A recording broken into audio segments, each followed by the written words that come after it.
Well, I think the one thing that discipline definitely does help you with is it helps you get things done. And when you get things done, when you actually do things, you have more success. If you have more success, and sometimes a big part of success is just not being fucking lazy and just doing it. Yeah. That's like 90% of it is just showing up.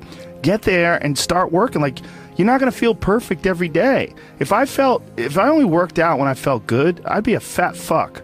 Because there's a lot of days I don't want to do it. It's pretty much the same with everybody that actually gets good at something. There's got to be those days you push through. And they're probably going to be more numerous than the days you don't. And so the benefit of discipline in my eyes has always been that through discipline, I get things done. Yeah. I always say that I'm like the most lazy, disciplined person I know because I don't want to do it. Yeah. But I always do. One of the big problems is sitting down and doing the work. Mm-hmm. And you got to, and Pressfield talks about that in the most concise and beautiful way, and he labels it like an enemy. He calls it resistance. Mm-hmm. And that you have to sit down, you have to overcome resistance, and that the pro goes to work. And it doesn't matter if you're sick, it doesn't matter if you have kids, it doesn't matter what, you're a pro and you go to work. And that just, it puts it in your head that this is what I do. This is what, and you have pride in that. And then when you are in front of that keyboard and you look down at the count, it says, I got 1,000 words today. I put 1,000 words in. You're doing the work, and out of that work, gems blossom. Little things, but you might have a day where you just write nothing but dog shit. So what? Show up again tomorrow, and tomorrow out of that dog shit, a flower will emerge. You never know, and that's the only way to develop real. Like, to really develop your potential 100% in anything, whether it's as an author or even as a martial artist. There's a lot of creativity in martial arts. To be a great striker, you have to be creative because you have to develop patterns or execute patterns that aren't going to be perceived. This idea that life is hard is something you're supposed to shield from them. It's so silly. And, I've had this conversation with my friends because everybody that I know that's interesting had a fucked up life. But now we have kids, and the last thing we want is our kids to have a fucked up life. So we put our kids in these good schools, we live in these nice neighborhoods, everybody eats healthy, and there's no fucking domestic violence, and everybody seems, it's so different than all of our lives. And we were talking about it. Me and Brian Callen were actually talking about it. Like, look, we all had fucked up childhoods, and everybody we know had fucked up childhoods. And they're all interesting, but I don't want my kids to be boring, but I also want them to be safe. So it's like, how do you approach that? I mean, I think you get involved. This is what I've chosen to do, is get my kids involved in martial arts and give them the opportunity to pursue difficult things, and understanding that through pursuing these difficult things, like in accomplishing stuff, like you learn something about yourself. You learn that you have this ability inside of you to overcome. Get obsessed with life improvement. Find things that you enjoy doing that are difficult. Do them and get better at them. It seems so simplistic. It seems like a ridiculous, idealistic point of view, but it's effective. Well, you need some amount of pride and some amount of ego to get good at things in the first place, because it's such a counterintuitive notion, because you have to have a belief in yourself. You have to be able, like when you start out at jiu-jitsu, you're a white belt. Like, I remember being a white belt and being like, oh my God, I am fucking never going to get good at this. I'm going to suck forever. But to look at people who are better than you and know they had to have sucked at one point in time. Okay, there's somewhere along the end of this tunnel, there's got to be a light. I just got to keep going. Yeah. And that takes ego, and right? Ego, yeah, I was going to say, I mean, ego drives you to be successful, me to be successful. Ego is what's driving you. The problem is when you let ego go too far. Yeah. And everything takes balance. There's a dichotomy in everything. Every part of you has a dichotomy. You can get so into the physical aspects of things that you end up like doing a bunch of steroids and going crazy and ruining your health. Right? Yeah. That's not good. Right. The other end of the spectrum, you can sit around and play video games and turn into a... Bodybuilding is a great example of that, because when you start lifting weights, you're like, God, I'd like to be stronger. And you start getting a little bit bigger. You're like, oh, look at that. I got a muscle. Woo, this is cool. And then you keep going, and then you keep going. But some guys get so fucking crazy, they won't stop until they have 22-inch arms. And they want to have thighs that are so big, they have to walk like they've got a barrel in between their legs. And, you know, and they just can't help it. They just take it to some completely unhealthy place. Yeah, that's rough. Yeah, well, it's just the nature of trying to get good at something. You got to recognize what's good and what is just fucking insane. For some people, especially, they're just experiencing way too much pressure. And that pressure, a lot of times, it's just an imbalance in perspective. And some of it's, I was talking to this mom once. Her daughter does gymnastics with my daughter, and we were talking about kids killing themselves where she used to live. She used to live in one of the really wealthy tech areas outside of San Francisco, and a bunch of kids that went to school with her daughter that were like 15, 16, were jumping off bridges and shit. Like, it was like an epidemic. And they were trying to figure out what the fuck is going on, and they're literally calling it affluenza. That these affluent kids and their families are literally worth $1 billion. You know, I mean, everybody's super rich, and they're having this insane pressure, like before high school and in high school, to be in Ivy League schools and to get 4.0s and all, and they're not having any fun, and they're not experiencing life, and they don't have any hope, and their parents are all on fucking pills, and they're just killing themselves. For some people out there that aren't feeling good, man, if you just fucking struggled more, you get over that struggle, you feel better. It sounds so simplistic, but I swear by it. I've felt shitty myself, and then forced myself to work out, and after I get out of there, I'm like, whoa! 100%. Fucking it's 100% guarantee. It's hard for people to break momentum, too. Momentum that's good momentum, or momentum that's bad momentum. When I get on a good groove of working out all the time, I feel it. Like, after I'm done working out, I'm like, yeah, I can't wait to get in there again. I can't wait to work out again. That's the good momentum. But then there's that bad momentum, like you get injured or something like that, and you can't do anything for a couple of weeks, and then to try to get that kickstart that motor up again, it's hard to get momentum. There's a lot of people that are eating shit food, and then by the end of the day, your body's in a crisis. Your body's just processing all this bullshit.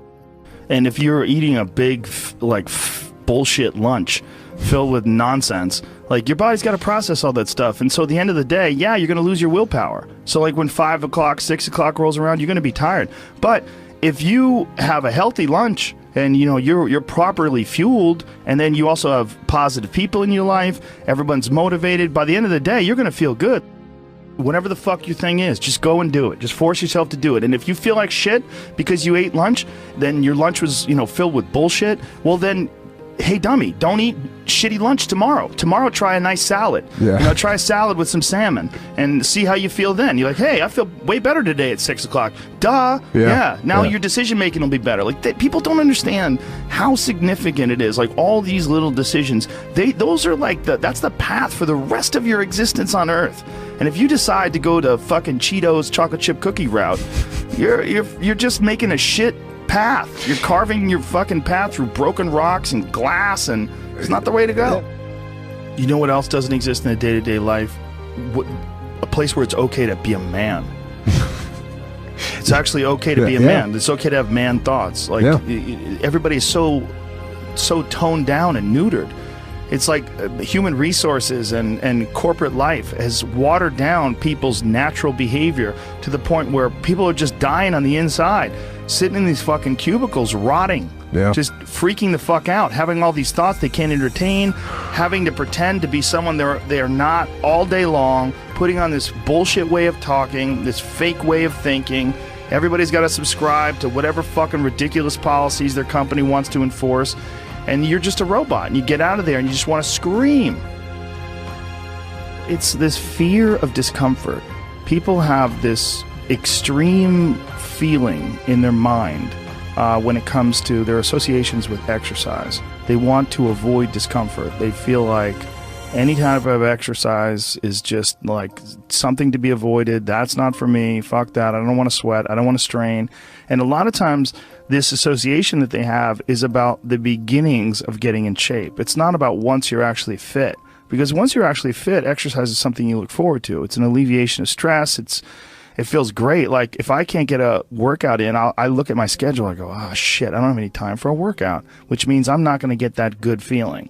And so instead of looking at it like, oh, I've got to go grunt and sweat, I'm thinking I'm not going to feel good. I'm not going to feel relaxed. I'm not going to feel carefree. And I'm not going to feel even appreciative. Like my appreciation of things, and it gets enhanced greatly after exercise. I just feel better. I feel like I can take things in for what they are rather than, you know, whatever sensory data that I'm getting from any event is just one more distraction that gets in my way. And you know, that's a lot of times how I look at things if I'm overstressed or if I'm working too much. Like our bodies, for whatever reason, most people, their associations are to avoid anything that's uncomfortable. But it's so illogical, because when you look at comfort and you look at success and progress and the feelings of accomplishment and of getting past certain hurdles in terms of like how you feel about life, a lot of those are connected to discomfort. Like discomfort is your friend.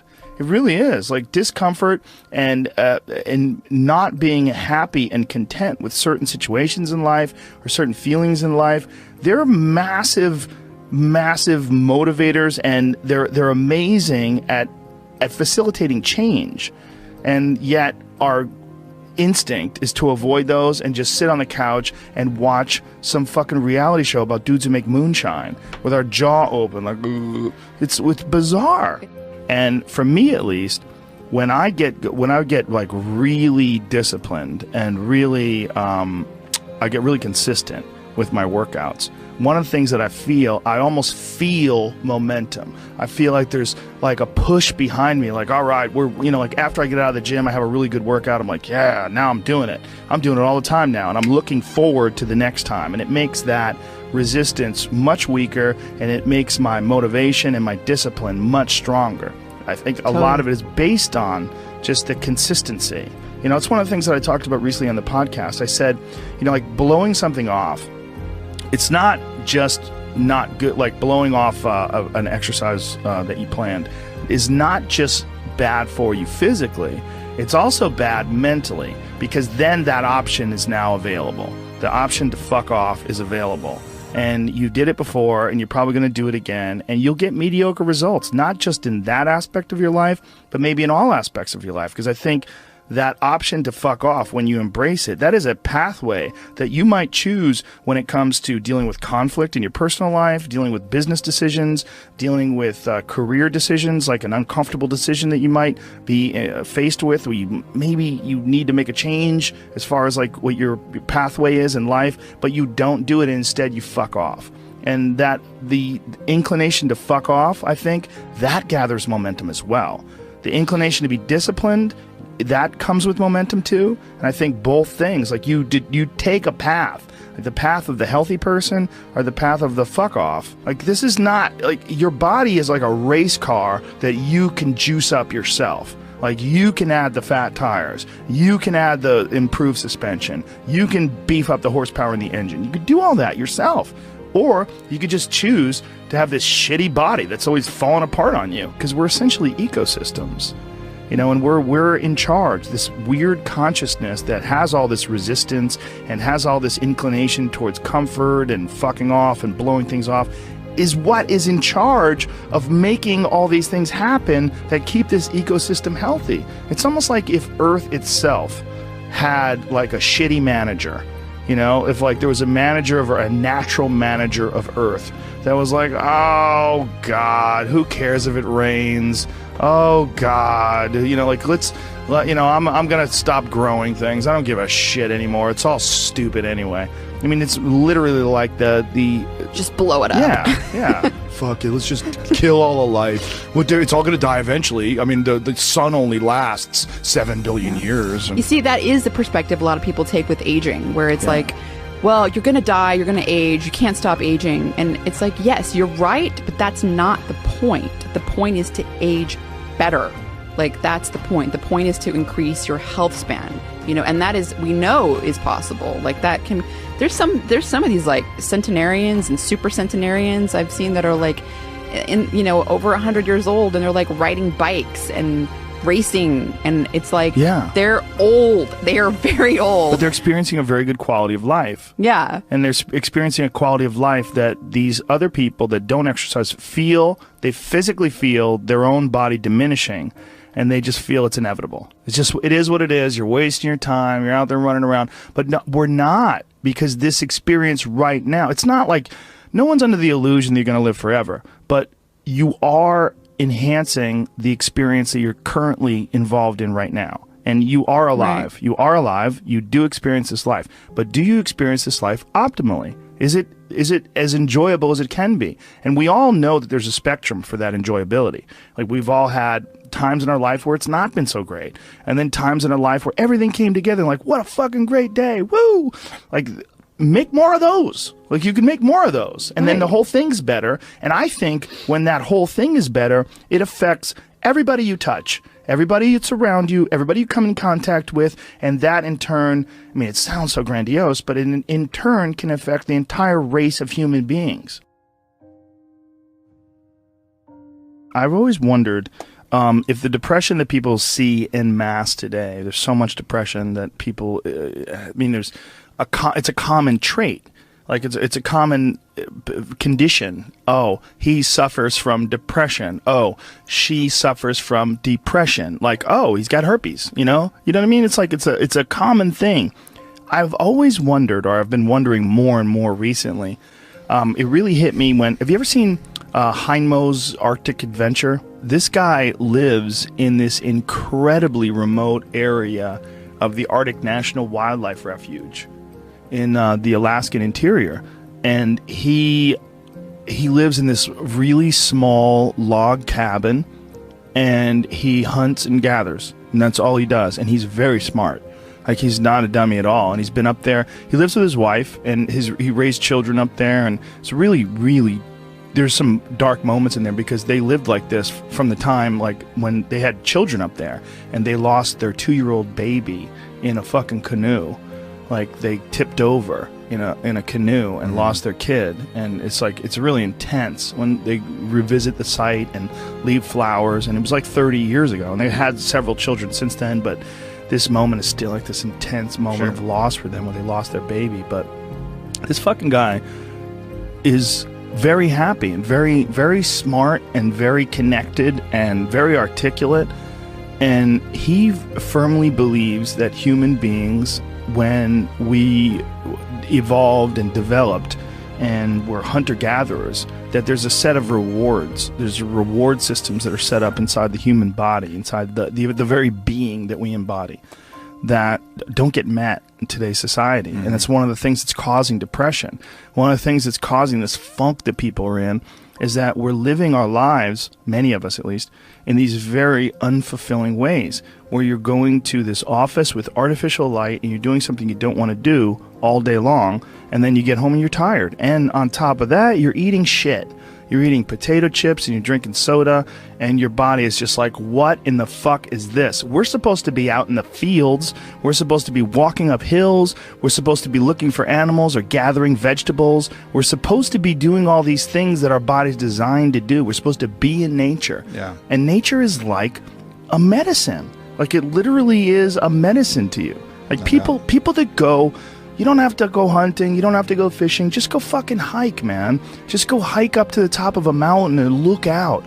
You know, there's a reward that you get from that is intensely, like, soul-filling. There's, like, something about, like, when I was in Colorado, and there was this this area of Boulder where you drive up one of these roads, and there was this area where you could park. And it was this incredible view, man. And these people just park and just go out there and just look. But you get there and you park and you go, fuck. Because you would see, you're literally seeing the Continental Divide. These snow-capped mountains in July. Yeah. In July, it's covered with snow. Because those mountains don't give a fuck. Perspective. Oh. You know, just this whole new perspective on it. And I think nature, the ease of suffering is always in presentness. You know, when you're in presentness, truly locked in presentness, there is no suffering. There can be pain, but no suffering. Suffering is something created by our own minds. And I think nature is one of the great ways to do this, because humans, we take cues from our environment. And nature, as I was saying earlier, is always in the present. You know, there's this natural presentness of all the animals, everything around you. Whereas if you get around a bunch of people watching Housewives and stressed about this and popping pills, you're going to take on that energy too, and you're going to lose your presentness because of your surroundings. So it's like this ultimate regrounding tool where we get back to present moment again. Yeah. You know, and that's such a fucking key element to human happiness. And I think the other key element is having something we're fighting for.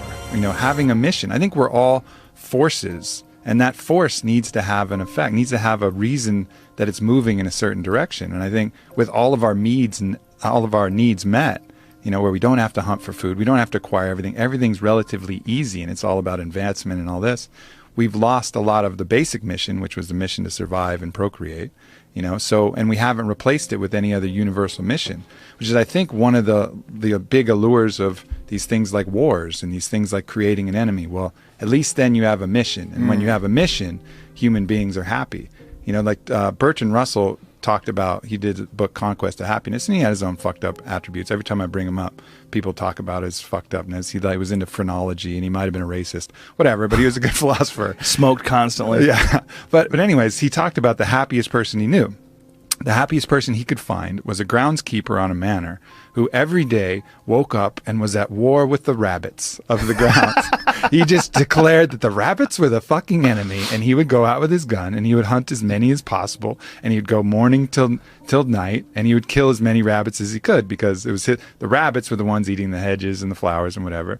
So he basically made the rabbits his enemy and struck out every single day to kill as many rabbits as possible. And that dude, according to Bertrand Russell, was happy as fuck. He had a task. He had a task. He had a purpose. You know, he had a mission. My mission is to destroy the rabbits. I used to have a dog like that. Yeah? I had the happiest dog ever. His name was Frank Sinatra. And he was a pit bull that all he lived for was killing lizards. And my house, my old house, not the house I'm in now, but my old house, had this one, it's like on a hill, and there's this one wall where these lizards would run up the wall. And so Frank, I would literally let him out in the morning, and he would fucking bolt out that door. It's like, time to go to war. And he would run and go look for these lizards. And he would stand there, like Eddie Bravo would just watch it and marvel. He'd be like, fuck, man, this dog does this every day. This dog does this every day. I go, this is what he loves to do. And he would go there, and he would have his paws on the wall, and he would, and he would go crazy, and he would jump up and try to grab a lizard, and occasionally he would get one. And he'd be like, fuck yeah. And he would get one, and he would go looking for another one. He would go, and it was a pretty big yard, so he would go wandering around the yard looking for anything else that fucked up, anything else that was slipping. There was constantly, unfortunately, twice I had to take him to the hospital because he got bit by rattlesnakes, because rattlesnakes were slipping too, apparently.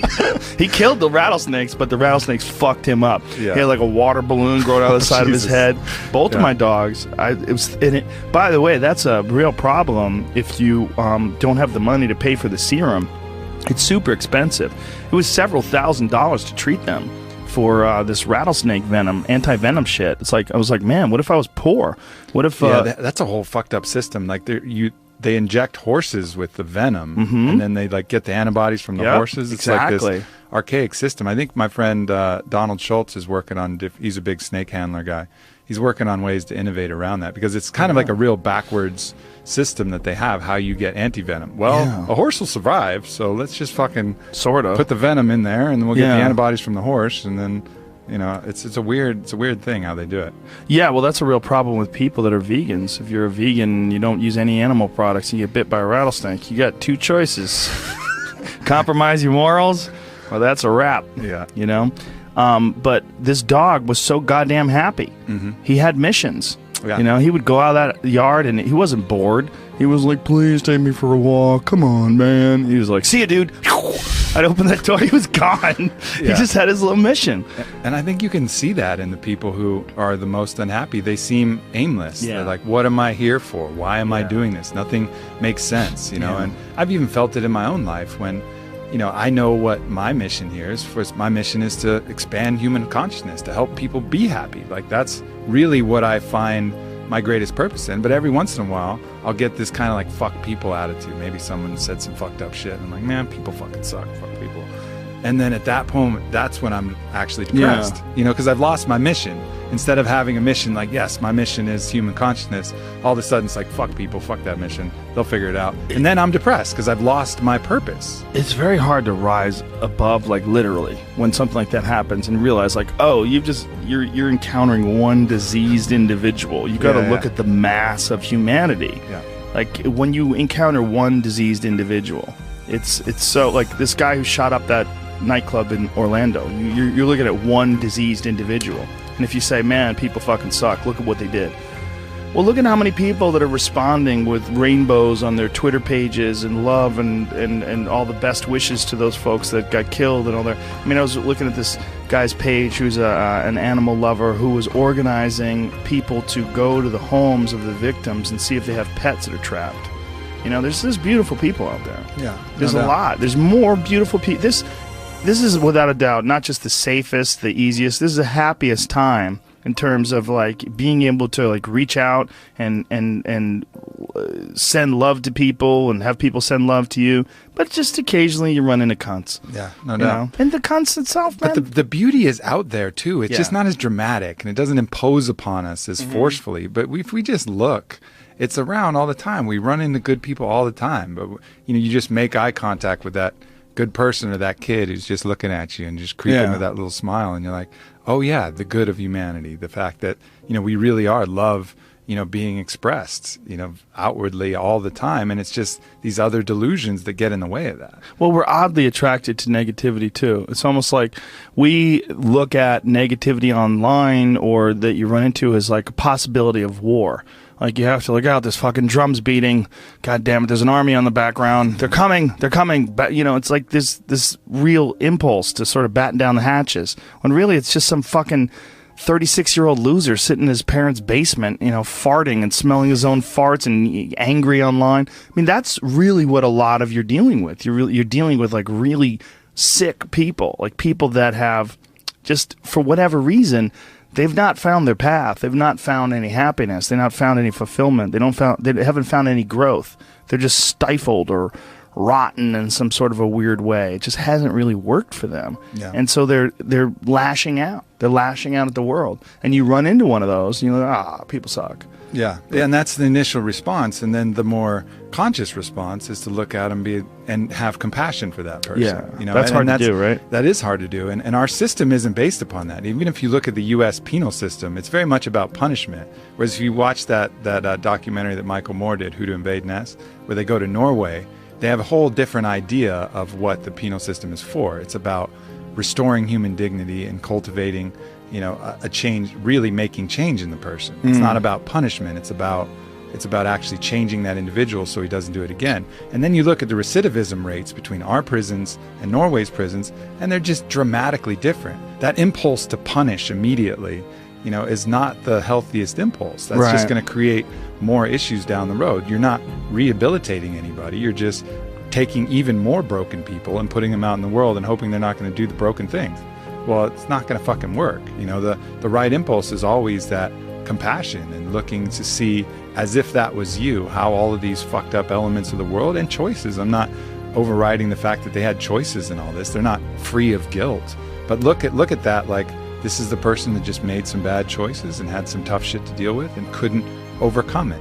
The resistance in the video game was higher than his skill set, and he wasn't able to choose to work and choose to the positive elements that would allow him to overcome it. You know, yeah, see that. It's also Norway's dealing with far fewer people. That's true. You know, and that's a good thing for them. And it's also they don't have that conquerors mentality that we have. So we're so wrapped up in success and also in punishment. I mean, that is a big aspect of our culture, like punishment. And I mean, like when anybody does anything wrong online, the amount of people that feel like it's their job to shame that person and embarrass that person and insult that person, it's pretty crazy to watch when something goes down. It's all so counterproductive, you know, and I see that in the people shaming people for appropriation, right? So let's say, for example, someone wears a headdress at a fucking festival, right? They're probably they're not doing it to mock the Native Americans most likely. It's probably like a mild appreciation and interest. I think this looks cool.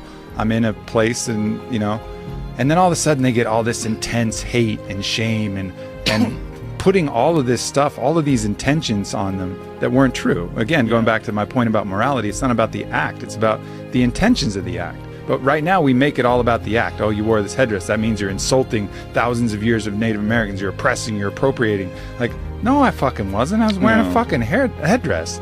But then all of a sudden that imprint will create trauma, and that trauma will have a poisonous impact that will make them feel weird and make them want to do that to other people. So it's like you're injecting someone with a hate virus, you know, that they're going to then pass on to other people rather than doing the opposite, you know, spreading the love herpes, where it's this contagious positivity that goes the other way. And we have those choices with how to deal with people, but more often than not, we come with this thing to punish and create more trauma, which triggers their own self-judge and their own self-hate, lowers their own self-love, and then they're going to pass that off to kids, family members, people around them. You know, there's just two sets of dominoes that we can choose to take either path.